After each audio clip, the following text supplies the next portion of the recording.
All right, so here is the bridge, Belpre. There's nothing else in Belpre that gets anybody's attention except for this big bridge across the Ohio River. And it may interfere with my signal getting around all this metal, I don't know. So if I lose it, that's the way it goes. There's literally nowhere in my house that I can sit and be alone. So I decided that it's better just to take a little walk, make a little video on my own. And you know, you got 4 women at home, sometimes you just gotta step away, or it'll drive you crazy. It wouldn't matter if they were males. If they were boys, I'd still have to walk away. See, that's the INTJ spirit. That's our attitude. It's like, that's why I said on there, you know, if something's not deep, it's pointless. It's like, if you can't live for an idea, for some deeper purpose, then it's hard to even get up in the mornings. It's hard to even function. Your brain has to vent what you've learned, what you're experiencing on a deeper level than everyone else. Because, I mean, let's face it, most of the world doesn't really think at a deep level at all. Here I am underneath the bridge, Ohio River over there, Parkersburg right there. So I see somebody's on there. I can't tell who it is though. Hello, whoever's watching. Adrian. Hi, Adrian. Okay, just put your name up there for me. So, you know, it's kind of like that. If you don't just take your time and just go out and vent everything you've learned, and it doesn't mean like vent like you're frustrated necessarily. It just means, as an INTJ, you gotta live on that higher level. You gotta let those thoughts on that are in your brain flow. And it connects you with your higher purpose. If you don't do that, then you'll just go crazy. You can't. Most of the world doesn't live for their thoughts, their internal inside way they see the world. They live for external. You know, they live for whatever they're doing and their relationships and that sort of thing. I can't do that. So I have to, and what we do is, you know, as an INTJ, if we're being nice to other people and if we're putting up with our families, it's literally just that. It's putting up with them, really, to be honest. It's not that we don't like them. It's just that we're so taxed by it in our minds that if we don't go and get to our higher purpose at some point, we'll get very, very depressed. And that represented a lot of my life, being depressed like that. So it was awful, and I'll get depressed in an instant. I'm going under the bridge, so I may lose signal under here. I don't know. Go live with Lynn. Hi, Lynn. Lingenfelter. How you doing? Looks like the new Facebook, you can bring people live like you do Periscope, so I like that idea. Sometimes I go on Periscope because I'll say things there I don't necessarily say on Facebook, you know. Because usually on a good day you got 3 people watching, you know, and there's nobody you know from around the world. So you're a little freer to open up than you might on Facebook. But we like to live for that higher purpose, that deeper understanding that's always going through our head. If we just lived just for I don't know what we're gonna eat today, our jobs, what people did to us at work, that sort of thing, we'd be messed up in our heads. We'd get depressed, probably shoot ourselves, probably jump off this bridge. That's my retirement plan, by the way. That's called the minimum wage retirement plan right there, this bridge. I'll probably jump off of it someday because there ain't really any chance of ever retiring on minimum wage, you know. I got to thinking, what would I have done if I'd have started over in my life? And I'm not depressed. I don't want to jump off the bridge or anything, not right now. Although an INTJ is always on the borderline of being depressed. It would take a very fragile turn. So if I ever come on here and tell you I'm depressed, I really do mean it. You should probably listen to me. You know, I've gone a little too close to the edge a few times walked over that bridge a couple times before with those thoughts in mind. Went through the state with a gun before, it's kind of, so if an INTJ tells you they're depressed, if there's somebody that's always in their thoughts, you should listen to them, because they're really in touch with their inner selves. They don't just vent and say things like that. They really mean it when they say that, So you have to really take them seriously. Shallower people, extroverted people, that sort of thing. They could say that, and you could just tell them to shut up, and they're just glad that they got some attention. That was the whole point. A lot of what they say is just to get attention, because they just need somebody to focus on them. And that's how it works for a lot of people. But that's my retirement plan right there, because ain't no chance of ever, stocking up on any kind of money when you live paycheck to paycheck on minimum wage, for your whole life. It's always been that way, and I suppose it'll always be that way. I'm not gonna spend my entire life trying to just work 2, 3, 4 jobs, which I did that for a long time, and that almost made me jump early. You know what I mean? So it's either jump early or jump late. At some point, you gotta jump. Because if you're an INTJ, if you work 3, 4 jobs like I did forever, you can only do that so long. You think you're doing it for your ideal, for your idea, for your higher purpose. Then you realize all you did was just waste all that time. You should have been thinking. You should have been working on your primary purpose itself, and not spending all that time in a job. And that realization is terrifying for people like me. Absolutely terrifying. I don't know how long a battery will last, but I did make sure it was on 100% before I started. So that's the Bo retirement plan right there. It's a pretty place. Yeah. I don't know. There's no chance of ever really, if I hadn't gone to that crazy college that I went to, idiotic place. Oh my gosh. Screwed with my head and just totally blew all my money. I mean, I could have a retirement plan right now. I tell people all the time, I say, if you have the money to go to college, you don't need to go. Think about if I'd have taken $30,000 I spent on college and just bought a house with it. House would be paid for, or half paid for, or 3/4 paid for by now. Got an $80,000 house. So if I'd have put $30,000 on it when I was 18, when I went to college, imagine how much better of a life things would be. Oh my gosh. So if you got, and now colleges, you can't get a deal like I got for college now. If you can spend $30,000 a year on college, you're already making more money than most people. So why go? Hey, look, there's a cute little dog.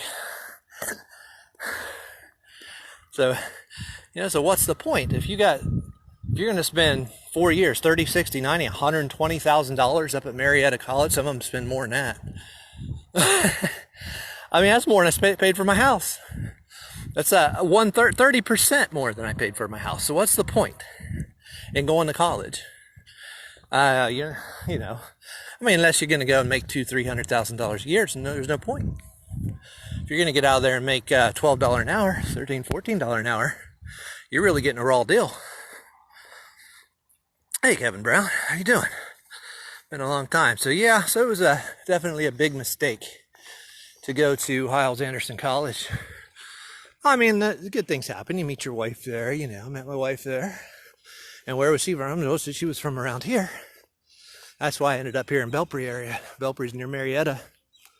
There's an old church. It's used to be a congregational church. And the Congregationalists were, they were big at the founding of the country, like the Methodists. The Methodists are almost died out, and what's left of them is queer. But these guys died out. Now some other group or denomination owns it, but they still, they keep the name on the sign because it's an old congregational church back from the early 1800s. Belpre's the second town built in the Northwest Territory after Marietta. Marietta was built in 1788, and this one's built in 1789. So this church would have been the original one. I think it burned down, and they rebuilt it at some point. But 1827. That's the date on it. Yeah, see, and it's got a woman pastor. That would have been a real blasphemous thing to the people that founded it, you know. Would have been crazy to them. So, you might hear a little bit of traffic as I'm walking here. I'll go walk back towards the bridge, get that view of the river again. Historical landmark, Belbury Women's Club. But I'm glad they're preserving the building, you know, don't get me wrong. I'm glad they keep the name on it, keep the history alive. I bet there's some really cool stuff in there too. Okay, so this one, yeah, the original was 1827, that's what it was. And it says 1868 up there, so that's when I think that's when they had the fire and they rebuilt it.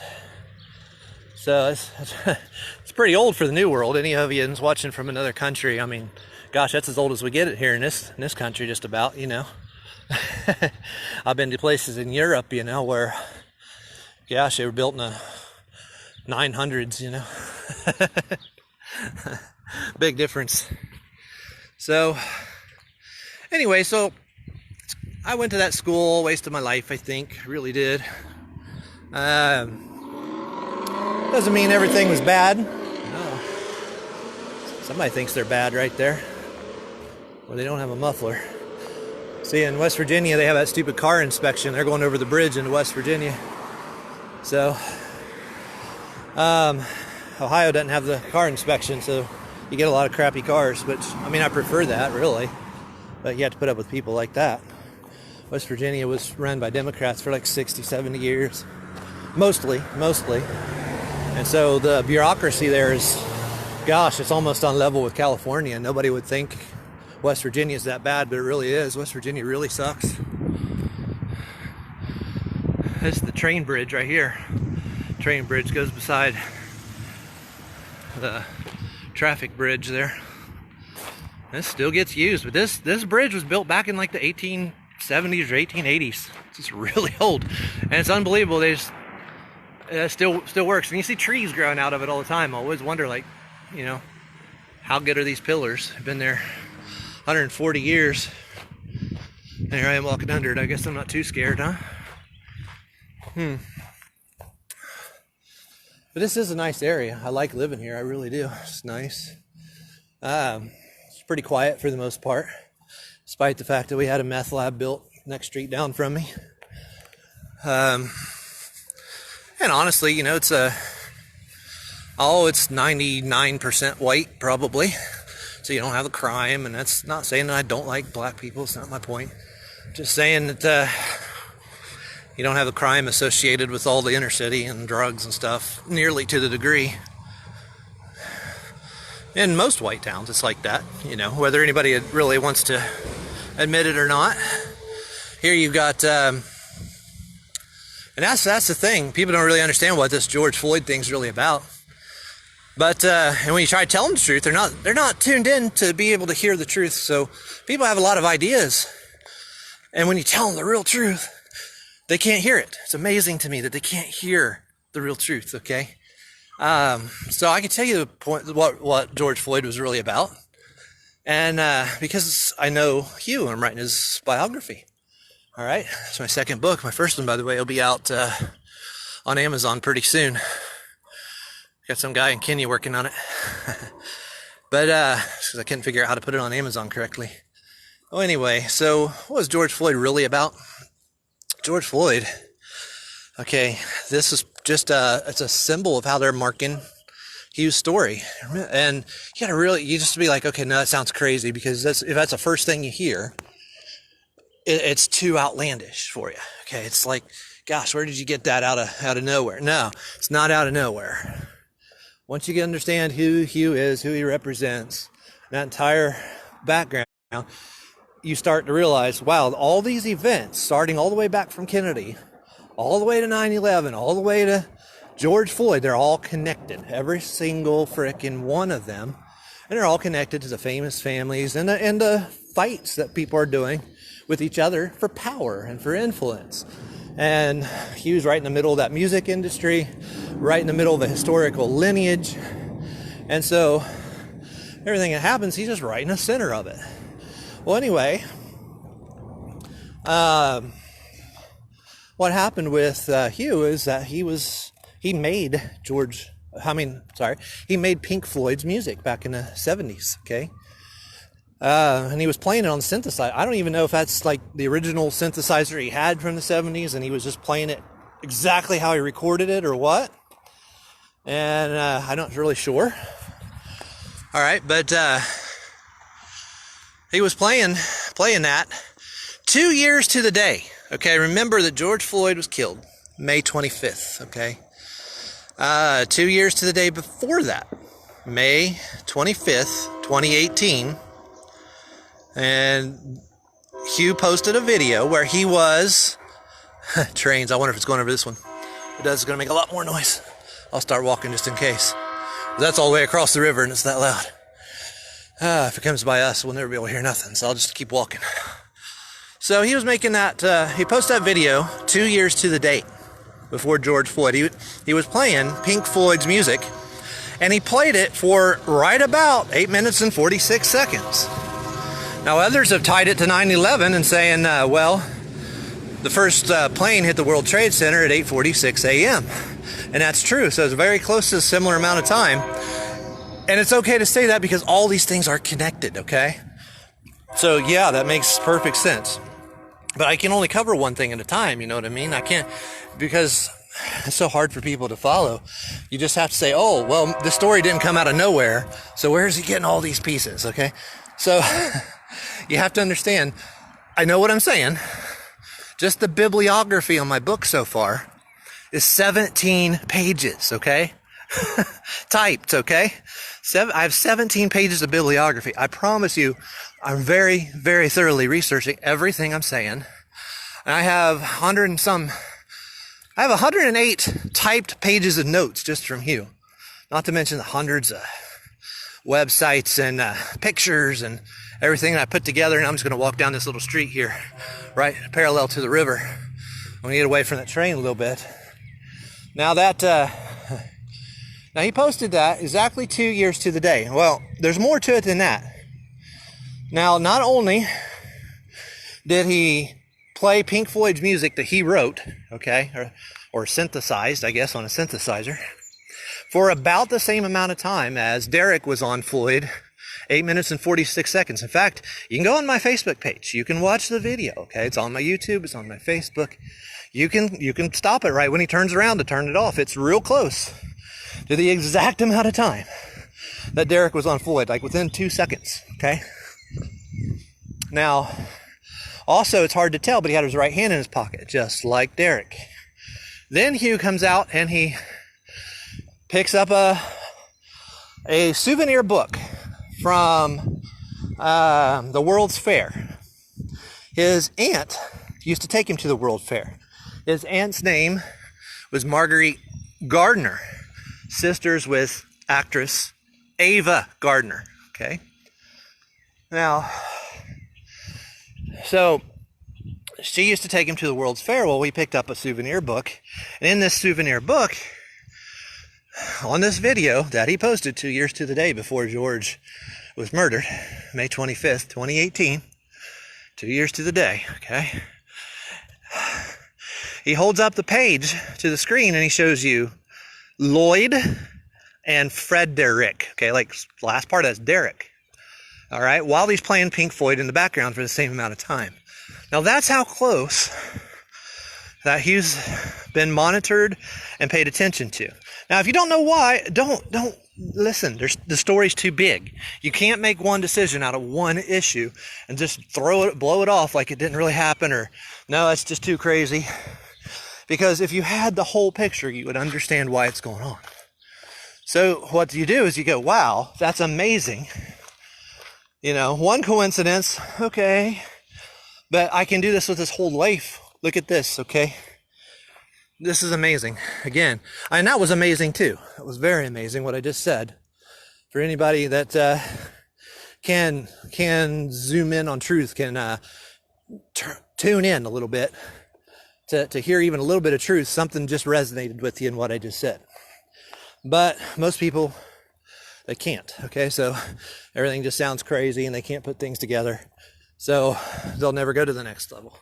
And it's just sad, but that's just the reality of the world we live in. Well,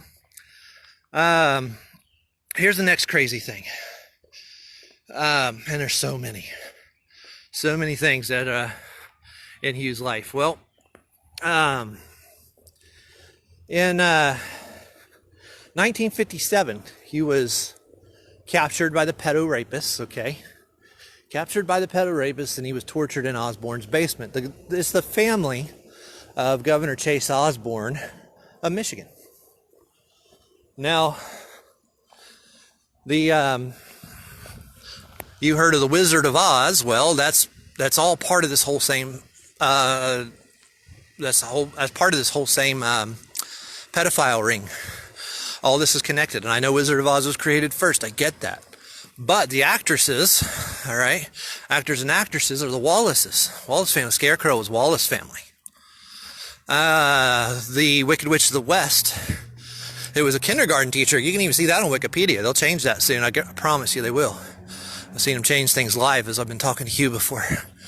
As we're talking, they'll change what we're talking about online. No joke. So they'll get rid of that on Wikipedia soon. So get it while you can. That the Wicked Witch of the West was it was actually first grade. I think it says kindergarten on Wikipedia. Well, it was Hugh's first grade teacher was the Wicked Witch of the West, the actress Margaret Hamilton that played. And she was related to the Wallaces, claimed to be related to Wallace, like Governor Wallace from Alabama. Okay. Scarecrow was last name Wallace. Okay. And they're related. Well, that's part of the pedophile group. Now the teacher would hand him over to the pedophiles after class. Even though he'd be, kicking and screaming, saying, what are you doing, She would hand him over to the pedophiles, the Osbornes, and that's why you have Ozzy Osbourne and the Wizard of Oz. It's all connected, okay? Now, he was chained to a toilet in Osborne's basement. Okay, that's his big memory of, and there's a lot more. Things they did to him were awful down there, okay? Now, think about this. In August 16, 1977, Elvis Presley died on a toilet of a drug overdose. That's the official story that they give you. So it's a drug overdose on a toilet. So that mirrors that he was tortured on a toilet. His family wrote the songs for Elvis. He was himself, as an ASCAP publisher, could publish Elvis. He knew B.B. Bourne, and Stan Mills, famous publisher Stan Mills, told him, don't renew your ASCAP license, okay? Just come make music for us. But this is the Bourne conspiracy, the real one that you get the movie from. Well, this is the real Bourne conspiracy right here. Because Hugh's family wrote Elvis's songs. He even knew where to find Elvis's guitar. He's got a picture of, he bought it from a pawn shop, but he found Elvis's old guitar on there, and he bought it. It was owned by Chuck Berry, too. Very interesting. Anyway, Elvis used to give away his stuff for charity and all that. And apparently whoever got it pawned it. Or maybe he pawned it for the money to give to charity. I don't know. But anyway, Hugh ended up with it. You can see it in his pictures. Because he wanted his family's artist, his guitar. Well, anyway,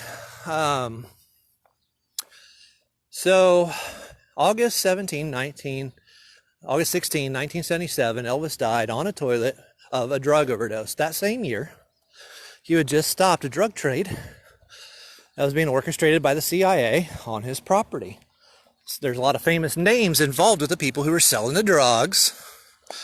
People like McVeigh and Nichols. So on a side note, on a rabbit trail, you see, McVeigh and Nichols was set up as the names who did the Oklahoma City bombing, right? Well, these were the people buying drugs on his property, and they were trying to set him up. The governor of Michigan at the time, Governor Blanchard, her daughter was babysitting his kids on that very property where the drug ring was going on. You see how connected this stuff is? It's insane. All right. So he stops the drug ring, 1977, and they murder Elvis on a toilet with drugs. You say, oh, no, the mainstream media says they were killed. Well, how well can you trust the mainstream media, for one, okay? Let me tell you, it was a CIA drug ring, and the CIA runs the media. So the CIA is orchestrating all the stories to make sure that they are hiding the real truth.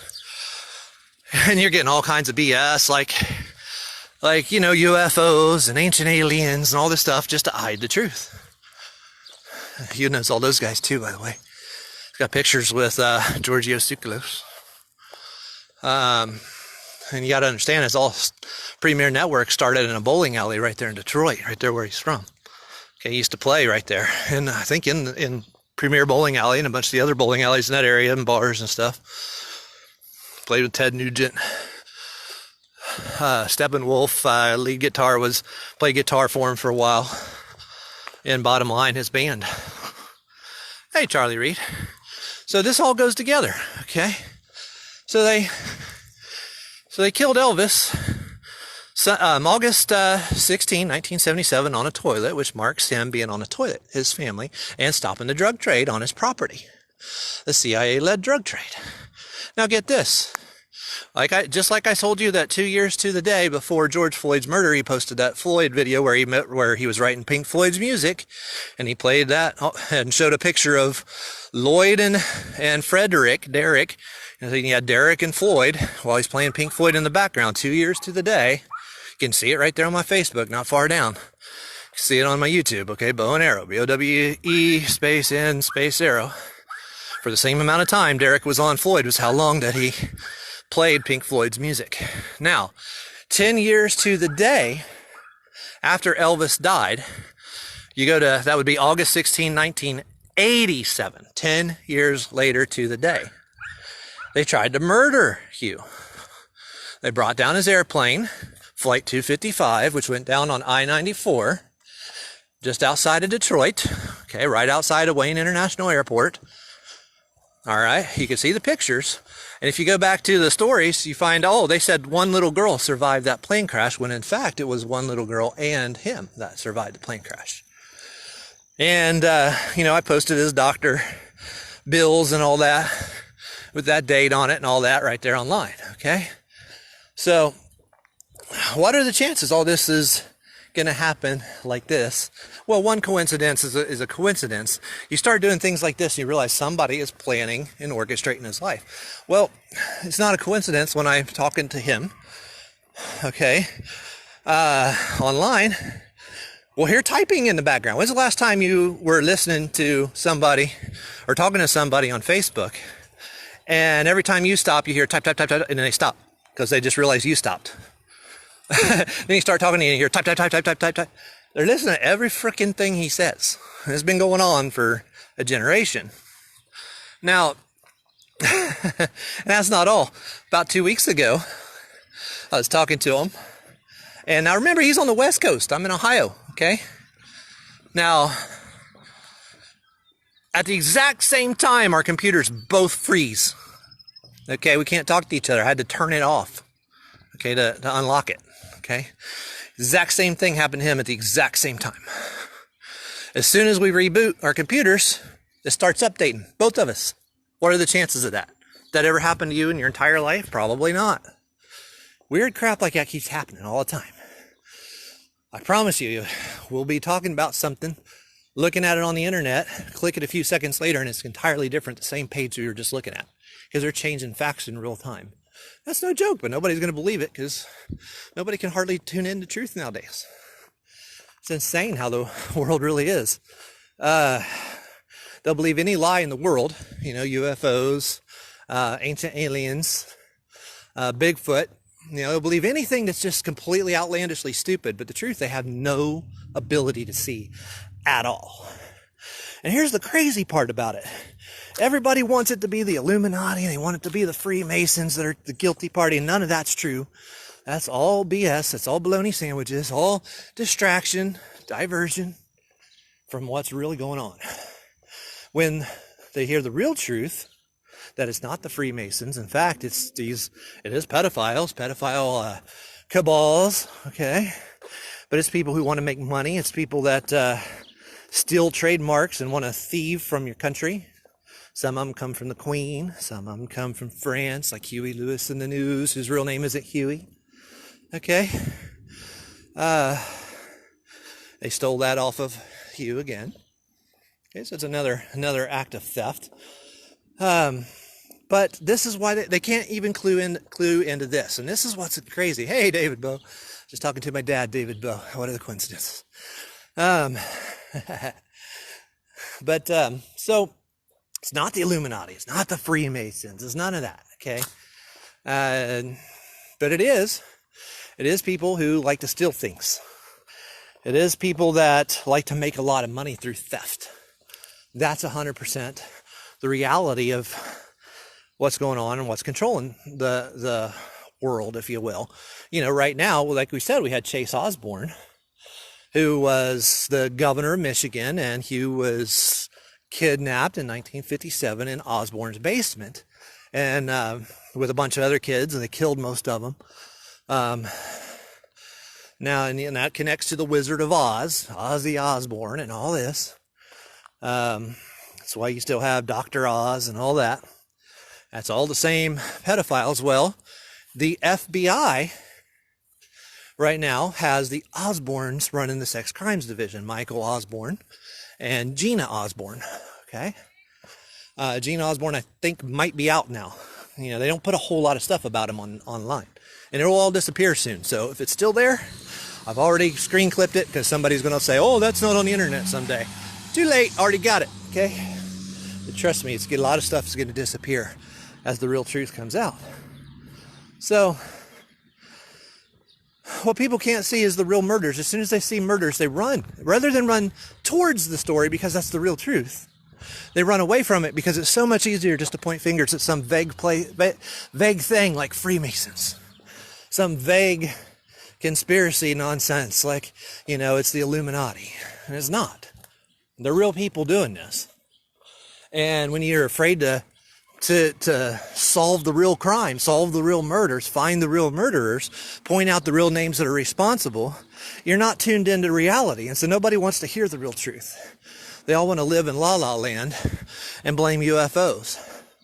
Well, I can tell you the UFOs didn't build the pyramid, that's for sure. I wrote my last book on it. You can buy the unedited form on Etsy. But it's just about, it's done edited. It's being put on Amazon, so we'll be able to get hard copies for too long. He's still working on it. I can tell you that the pyramids weren't built by UFOs, but they were built by some really smart people before the dynastic Egyptians, okay? That's for sure. That's for dead sure. The 144,000 casing stone says a lot. It tells you the size of the moon and the earth, just like the mounds in Marietta, Ohio do. They tell you the real size of the earth. Thousands of years ago, these things were built, and they tell you exactly how big the earth is. And that's how, for these people that think that esoteric knowledge tells you that the world's flat and crap like that, no, you can point to this and say, no, listen, thousands of years ago, they knew exactly how big the world is. How'd they know that if it was a flat, unknowable plane, which is what the flat earthers say? Nonsense. All that flat earth, all that UFO crap is to distract people who are interested in learning things, but not too interested, which is 99% of the people, so they can be easily diverted away from people like Osborne, from Anderson, from Bourne. Everybody wants to blame the founders of your country, and that's why they did that. Okay, you got these pedophile groups, and they're working with the police and everything, like they did with Hugh in Michigan.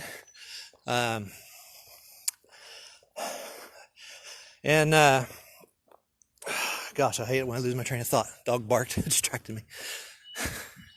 So, it's not, it's not the Freemasons, not the Illuminati. Hey, I found a nickel, look at that. Hey, I'm rich. It's almost as big as my paycheck. All right, not really. All right. Now, so it's not the Freemasons, but they are real murderers, they are real pedophiles. So the distraction is to get you thinking about UFOs, to get you thinking about Illuminati and Freemasons, and instead of mentioning the Osbornes and the Andersons and the real pedophile networks that actually did stuff. And they're the same people that killed Kennedy, the same people who set up the Patsy Oswald to take the fall. Oswald had nothing to really do with it. It's all part of the lies. Okay.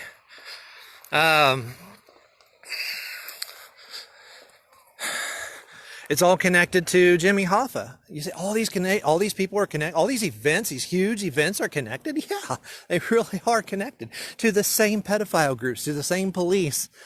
Think about this, okay? Jimmy Hoffa, when he was murdered, Hugh had been with him that night. Think about that, Okay? They thought he did it. The FBI detained Hugh before they detained Chucky O'Brien. And that night, some guy sold him a car for $50 that he had used to rob something. So he had a getaway car too. It looks pretty suspicious at the time. Okay? Obvious setup, right? Now, that's the same police in Detroit. It's the same people on the Warren report. Think about that. That's Warren County, Michigan. All right. What is it called? The report that details the murder of Kennedy. Oh, it's the Warren Commission, the Warren report. Oh, there's that house I almost bought. One day it was on sale when I first moved here. Wait, was it that one? No, I think I'm on the wrong street. That ain't it. Street down. Anyway, it's a nice house. We were afraid our kid would jump in the river because she's autistic, and she used to be very, very, very autistic. Now she's a lot better. Be safe now, but it wasn't then. So the same people that killed Kennedy are from the Detroit area. Now get this, okay? It's the same Jack Ruby, okay? Jack Ruby owned a bunch of strip clubs and bars. He was literally renting from Jack Ruby when Jimmy Hoffa was murdered, okay? From the Carousel Club, renting a space for his Shelby Service Center business that he owned. And these are the same people that are in the Warren Report. Everybody connected to his life's all in the Warren Report. Everybody. You know, the Bakers, the Andersons. I think the Andersons. I don't know. I have them listed. I can't keep it all in my head. Yeah. I mean, I have 108 pages of typed notes, okay? How much can I keep in my head, okay? But I'm learning more and more and more every day. And this is why people don't learn truth, because they hear one little thing and they can't fit it into their bigger picture immediately. Okay, they can't just automatically plug it in because it doesn't just automatically blend with everything they've been told from all the lies on the media. And so they just dismiss the whole thing. When in fact the truth is really big. You have to take time to learn and grow and dig into it. Truth doesn't just fall in your lap. The media will give you lies. You have to find the truth, okay? It takes a lot of digging. It takes knowing somebody smart like you, okay, that lived through all this. Think about it. He was... wonder if that'd be a good rental property, huh? Too bad I'm broke. Anybody got any money? Go get you a rental property right there. Looks like it's got a good roof, I think, maybe. Oh yeah, that'd be a good rental if they don't overcharge for it. A lot of these, you know, Belpry's the first little town in, or second little town in Ohio after Marietta, made a year later after Marietta in the Northwest Territory. A lot of these houses have some really old foundations. None of these ones that I'm seeing right now, but there are a few down the street that you can tell were built like, you know, right up near 1800. At least their foundations were. I don't know how many times the structure on top of them was replaced. As you can tell, the old stones I don't know, they just dug out from somewhere nearby and made the foundation for their house. Not even any mortar in between some of them. Or if they are, it's just worn away and I can't see it. And there's still a wooden house sitting on it. Really amazing. So, the same people that killed Kennedy, they're in the Warren Report, were the same people in Michigan that detained Hugh. Same pedophile police networks. All right? And they're the same people. Same people that planned 9/11. They told Hugh, they said, hey, don't renew your ASCAP license. They didn't want competition. This was Stan Mills, okay? Publisher Stan Mills, real famous guy. Look him up. If you don't know who he is, you can Google Stan Mills. For now, he still shows up. All this stuff will be changed when the truth really gets out there and people start listening, okay? So get what you can off the internet now. I guarantee you they're not going to like this truth coming out, and they're going to do everything they can. They've been spending all these decades hiding the murders that they did. That's why they had to kill his wives. They didn't want anybody saying anything. This is why they wouldn't let him, the guy who invented the word bottom line, they wouldn't let him become go on the radio, become a big, he played with all your famous names, from the 60s, 70s. I mean, he wrote Pink Floyd's music, for heaven's sake, some of it. His family wrote Elvis's songs. And he was playing in bars everywhere, making a ton of money. Massive amounts of money. Back in like the early 60s, he was charging like $15 a ticket. People would come see him. They'd fill up the bars. Hundreds of people every night, you know. And he was playing all over the country. Okay. Or I don't know how far, but he played it, he got around, okay. With some big league names. Now, but he never was able to go on the radio because of the people who were hiding the truth of what they did to him, because they were the pedophile networks. And the pedophile networks run the media. For example, he's from the Detroit area. Okay, in Detroit, you have Graham Media. Look it up, Graham Media. Well, who's that? Senator Graham, right? Billy Graham. Graham Trucking. Okay, that's all the same family. All right, now look who the CEO is. The CEO of Graham Media is Emily Barr, B-A-R-R. Who's your attorney general? Oh, the same name, Barr. Huh, oh, and that same WJR radio station. Oh, that's where Rush Limbaugh got his start. And what did Rush Limbaugh do? Oh, he sold drugs back in the 80s and went to jail for it. You see the reality that's going on? That's your drug CIA senator connection right there. And that piece of information is epic. So if you can look that up and clip that off the internet right now, do it. Because I promise you that'll disappear. You will never know. You will never know that the bars are running Graham Media ever again after this information gets out. Okay, they'll hide that so fast it'll blow your mind. Now, so you have Emily Barr, who is the CEO of Graham Media. Well, all this walking is making me winded. It's nice walking around this time of night. Gosh, it's a little more humid than usual, but man, I'd rather make a video walking around because my head thinks so much faster, so much clearer when my blood's flowing than just sitting, you know.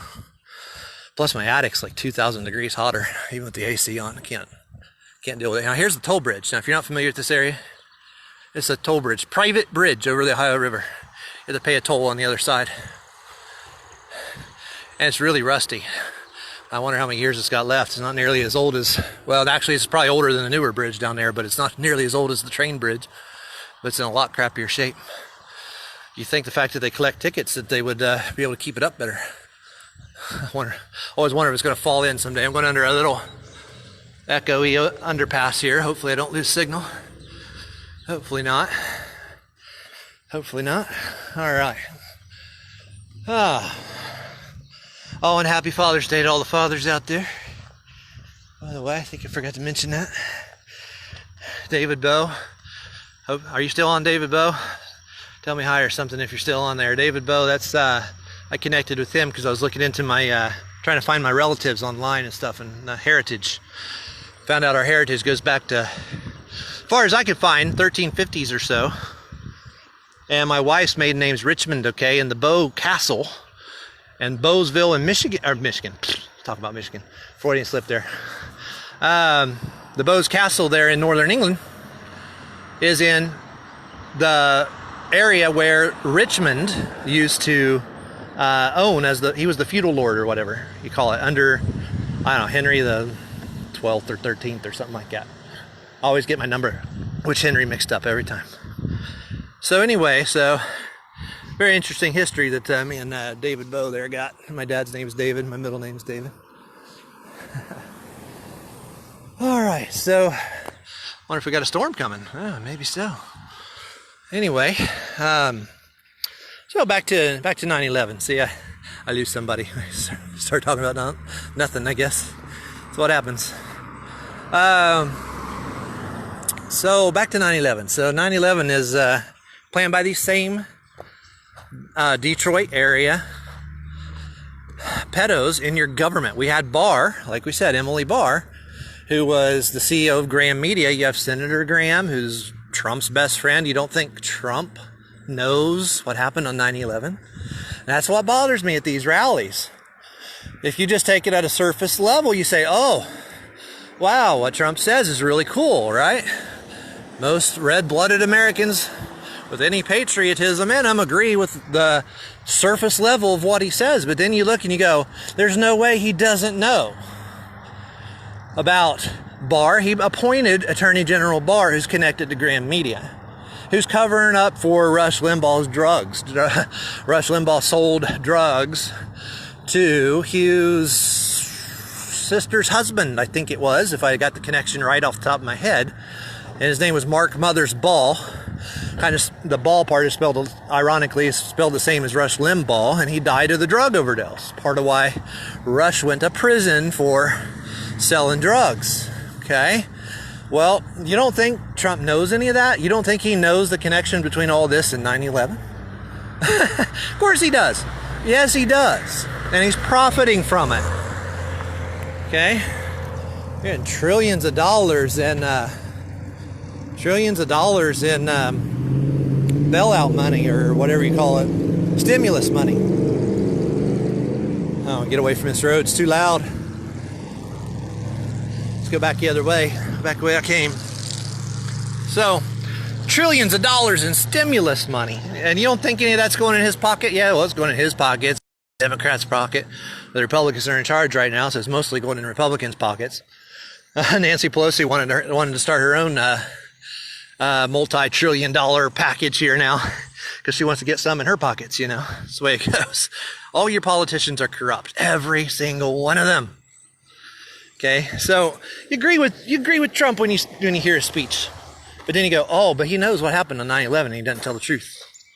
He just went on my crap list. Oh, he appointed Barr, and Barr, like I said, Emily Barr is the CEO of Graham Media. Okay, same family. Roseanne Barr from Detroit area.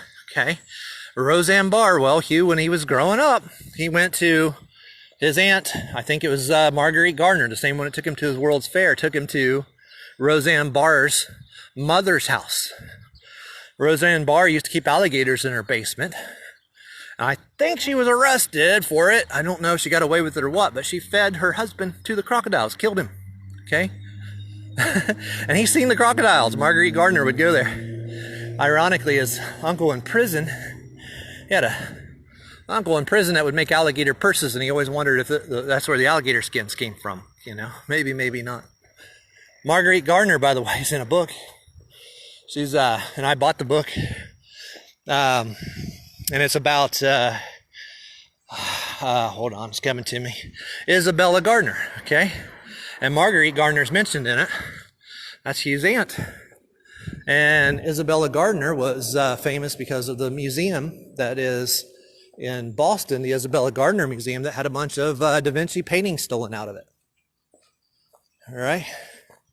Well, anyway, back to Roseanne Barr. Roseanne Barr from Detroit, right there where Hugh grew up. Well, Roseanne Barr is always trying to obscure the truth of Hugh's life about the pedophiles. That's why she was given the position by Graham Media, Detroit, where Rush Limbaugh's from. Okay, I got to start. So she's always following him around, hiding the reality of the truth. Okay, think about this. We just said that Chucky O'Brien was detained after Hugh, not before, for the murder of Jimmy Hoffa. Okay, he was detained first, then Chucky O'Brien, when he realized that Hugh didn't have anything to do with the murder of Jimmy Hoffa. Well, then Chucky O'Brien was set up. Well, or investigated or whatever. Well, you have Kathy O'Brien and Roseanne Barr, who are from the Detroit area, both friends of Hugh's family. Okay, O'Brien and Barr. All right, and they claim to be your MK Ultra victims. Now get this. If you don't believe it, this is how crazy and how connected these people are and how well they pay attention. This is unreal, okay? Now, when I was really big into the gematria, now I'm not saying gematria is all wrong, but it's being used wrong by the people I learned it from, all right? Because they're leading you to the wrong conclusion. Well, anyways, they do use some gematria. Well, anyway, while I was learning that, one of the people that was my friend on there happened to be the caretaker at Hugh's property down in Tennessee, where he lived for a while, where two of his wives were murdered. All right, well, and third one was on I don't know. I can't remember if the third one was killed there or not. Well, two of them were. Anyway, so this guy was the caretaker there, and he was already on my friends list. What are the chances? And get this, Roseanne Barr was going through him, suddenly interested in gametria. And he was showing me the post, trying to use that as like a validity, you know? Look how real this is, because look, Roseanne Barr's interested in it. That's how connected these people are, and that's how closely they pay attention to everything Hugh does. They're trying to distract me through false ends of the gematria to get me away from learning Hugh's truth. And it's been going on for generations. Okay?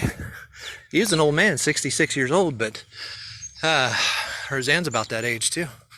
Grew up in the same area there in Detroit. Who's going to tell you this kind of truth? Where are you going to learn this anywhere? You'll never hear this on the media. You hear people say, well, don't believe the media. Well, nothing I say is stuff you're hearing on the media. Okay, this is stuff that Hugh lived his whole life. So that's why this story is so big and how connected it all is. You can't just hear one little piece of it, dismiss it, and say, oh, that's just too outlandish for me. Until you put all the pieces together and they fit perfectly like a big jigsaw puzzle. And this is how you know. This is how people should tune in to truth. I think I got distracted before I started to say this earlier. But when you hear that people are being murdered and stuff, rather than blame the victim like a lot of people are doing, okay, you should say, those are real people. We need to solve this crime and you should look into it more.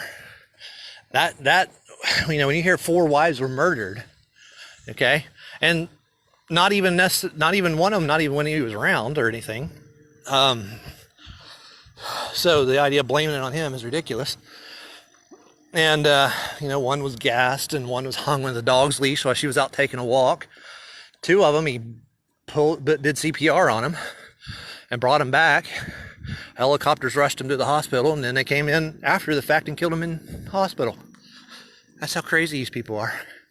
So rather than blame the victim, you should say, these lives really matter. You know, why did they need to hide somebody to the extent of killing 4 of his 3 former and 1 current? And the one that is still alive, the 5th one in there, she's still alive because she was right in the middle of all the biker gangs. Biker gangs were the ones that helped organize and commit the murders, and they're the ones that start the riots. They say, oh, it's the black people starting the riots. No, not really. No. George Floyd's murdered or whatever, like we already talked about. And then they're already planned with the biker gangs that work for the bars. That's why Derek and Floyd worked for the same bar. Okay, there's a biker gang in there somewhere. I promise you that. The biker gangs go in there and they start the riot. And they get the best stuff, take it back to their clubs, knowing right away that they're going to call it a black hate crime or whatever, and all the black people are going to take to the street. That has to be organized, okay? A riot doesn't organically happen. It just doesn't. Think about the 80 people that are murdered in Chicago just a couple weekends ago. I didn't start a riot. I'd say probably 78 of them were black, right? You know, I know what I'm talking about. I've been all over the south side of Chicago preaching on the street corners, that sort of thing. Going in the Robert Taylor homes, all the burned out high rises with all the thugs at the bottom. I know what I'm talking about, okay? I know. I had a friend shot just because he drove through there. Had no connection to him. Just some gangbanger must have thought he was somebody else and just shot him right through the cheek. Happened to go in one cheek and out the other. Face cheek, not butt cheek. And he survived, but lost a couple teeth. That was all while I was up there in that college. Well, anyway, this has to be planned and organized, because you're not going to go out and start a riot, start breaking things, because it'll end real fast if you're the only ones doing it. So you have to know you got 10,000 people behind you that are about to start breaking up things, okay? So the biker gangs go in there backed by the media, backed by Graham media, you know, backed by both the Republicans and the Democrats, okay? They're all in and on it together. And the black racist groups jump in and get involved, and they want to go in and riot and try to get power too. That's how it works. That's what really goes on. So anyway, whenever there's fear, Republicans are more likely to get reelected, okay? 9/11, so they know that. Now, 9/11 was all about Hugh, like I was already saying, okay? Already covered that. Now, and so was Derek and Floyd, George Floyd's murder. Okay, it's all about covering up the same pedophile, the same bikers, the same bar owners. Okay, they do this, but they're all the same groups, all the same people running it, and you see the patterns over and over again. You know, Derek and George worked for the same bar owner, El Nuevo, and he gets caught for passing a fake 20. Well, guess what? It wasn't his first 20, I guarantee you that. And George Floyd was doing it too, right? Common sense, right? And bar owners are at fault. So they set up Floyd as part of the plan, part of Mark and Hugh, part of cover. Anytime they want to cover up for a crime, they put Hugh's story right in the middle of it every time. So they pick out him, set him up with a fake 20 or whatever, so he gets caught. Okay. And then they call in the other guy. Maybe he even had a beef with him. They wanted to end him anyway. I don't know. But he was their passy. And it's the same thing that happened under JFK. You had the patsy. It was Oswald, who had nothing to do with Kennedy's assassination. Okay. And who's Jack Ruby that murdered him? Oh, a bar owner, right? See how it's all connected? Strip clubs and bar owners. And Hugh delivered a whole lot of stuff to all the strip clubs and bar owners all over. CO2 cans. He used to deliver CO2 cans, drive a truck through Detroit and deliver CO2 cans to all the clubs. He also used to deliver to Kentucky Fried Chicken. And he met the Colonel a couple times and helped install his CO2 tanks in some of his new restaurants throughout Ohio, a few places. He's met a lot of famous people. So, but somebody hears just one little piece of the story and they're like, oh crap, that can't be true. That's too outlandish. There's too many connections. Yeah, but when you hear the whole story, you go, oh, it makes perfect sense. You start with a kid who was raped in Osborne's basement at 4 years old. And 4 years old, they torture him and they hang him from the ceiling a few times in tight bags. He's still distended and has a lot of pain today, even at 66 years old, from all the crap they did to him. You know, Daryl Hall's literally jacking off in the corner, watching the whole thing while Daryl Hall's 15 years old at the time. Yeah, the guy from Hall & Oates, that one. Yeah, that's the right one. Okay. And I'm sorry if I said something and your kids were listening. I should have thought of that. My apologies. So anyway, people hear rape and they want to get off. So I'll try to keep it more PG rated as best I can. But anyway, so they're all there. The Osborns, the Andersons. You have Mr. Anderson from The Matrix, and they turned the bad guy into the good guy, right? And who was The Matrix written by? Oh, Sophia. What's her last name? Stewart, I think. And she wrote the Terminator and The Matrix in one book, and they stole it. They stole her book and made 2 movies out of it. She sued, won a bunch of money. But when they stole Hugh's band's name that he created and trademarked, Bottom Line, okay, he can't get it back because they've covered it up and they've spread it so far. The state of Nevada said he can't even mention it in the state of Nevada. Okay, I've seen the paper. All right, because it's so much true, and the WWF comes out and you got Stone Cold Austin there, Steve Austin. He comes down and he says, and that's the bottom line because Stone Cold said so. And all those bottom line events for the WWE. Well, think about it. The WWE used to be called what? The WWF. And the WWF was a stolen trademark from the World Wildlife Fund. Right? Well, World Wildlife Fund sued and they had to change it to the WWE. Well, they love stealing trademarks. All right, so they didn't just steal the WWF trademark, they also stole the trademark Bottom Line that was invented by, anytime you hear Fox News and all the news reporters constantly using his trademark, they do that on purpose, by the way. That's why you hear almost every single episode of Fox News especially, they're really big on it because they're flaunting in his face that they stole his trademark. Well, Hugh used to own most of the entertainment contracts and from Fox Entertainment.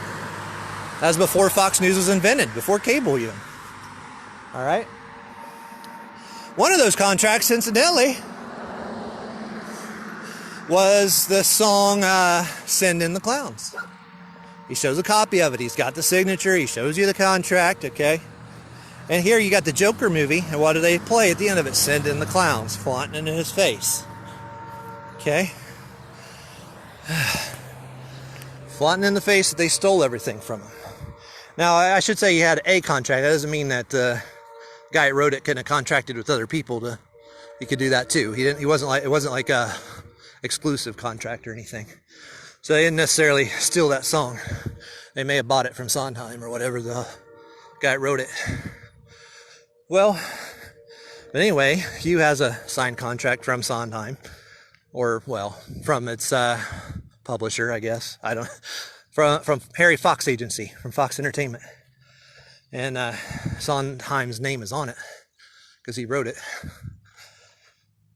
So all these stolen trademarks, like bottom line, you hear Fox News all the time. And that's the bottom line. And the bottom line is, and they say almost every news story, just listen to the word bottom line. Now, Hugh invented that word. It didn't exist before he made it.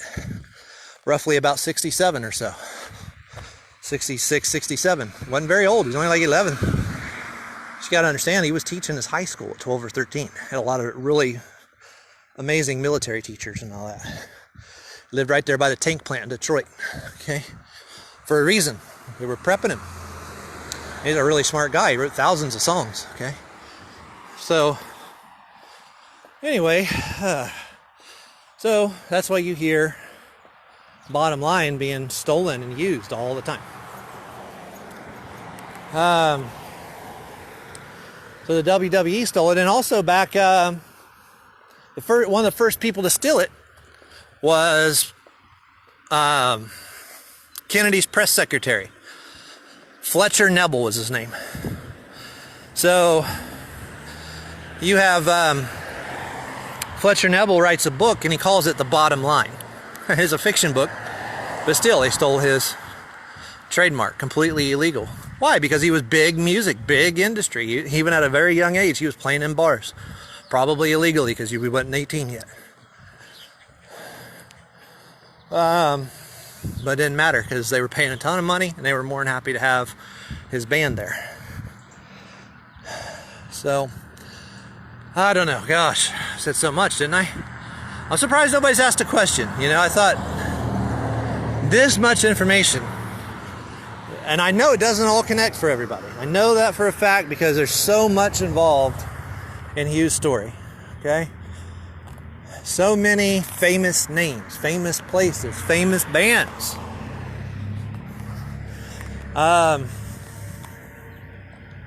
So I know it doesn't make sense to everybody immediately. So hopefully some of you will think of some questions. I think if you type it, I'll see it. I think.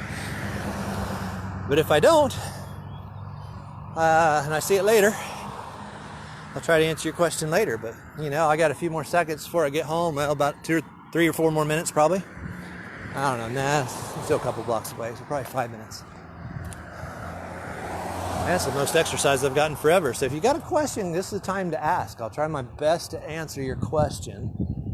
So, you got a few minutes. If I know the answer, I'll tell you. I put out a lot of stuff there, you know. All that stuff is huge. I just told you who really killed Kennedy. It was gay bar owners and police from Detroit. Same people that killed Hoffa.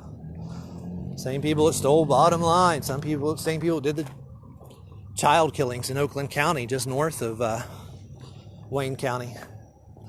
Isn't it interesting that Wayne County, Michigan does not report its COVID-19 death numbers or infection numbers?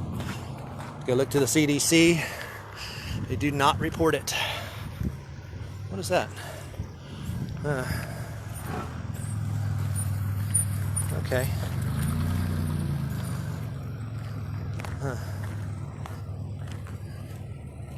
Yeah, okay. I added somebody. Well, I don't asking questions. And that's unfortunate because I know this much information. But that many decades doesn't make perfect sense to everybody. It took me a long time to get Hugh's story down. It's like I did with Demetri. It took hundreds of pages of notes. You got to really You got to really put it together over time like a jigsaw puzzle. It's not easy. It doesn't fall in your lap. The truth never does. The lies fall in your lap. The media is presented to you, spoon fed to you all day long. But the truth, you got to dig for that. It doesn't come to you. You have to go to it. If you think you know the truth, the truth, your version of the truth, there's probably something wrong. You didn't do any digging. Odds are you don't know the truth.